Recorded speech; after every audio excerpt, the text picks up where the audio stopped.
Dhaka press ক্লাবের সামনে অনশনে ছিলাম। একই জায়নামাজে আমাদের সরাটি কলেজের স্যার মারা গেছেন। আমরা একই জায়গায় আন্দোলন করছি। আমরা সত্যের জন্য আন্দোলন করছি, আমরা ন্যায়ের জন্য আন্দোলন করছি।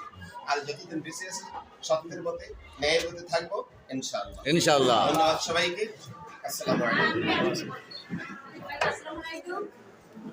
যখন পরিবর্তন হচ্ছে, পরিবর্তনটা ন্যায়টাই পরিবর্তন হচ্ছে, দুর্নীতিটা না।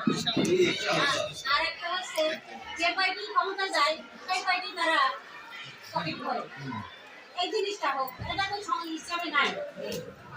আর একটা কথা আমি সংক্ষেপে বলবো, আমাদের যে মহিলা কোটার উঠে গেছে, এই মহিলা কোটার আমরা পুনর্বহালের জন্য বলতেছি। আর হচ্ছে নিয়োগটা যেন সমান হয়, মানে শুধুমাত্র জামাত ইসলাম যারা করে তাদের যেন নিয়োগটা না হয়।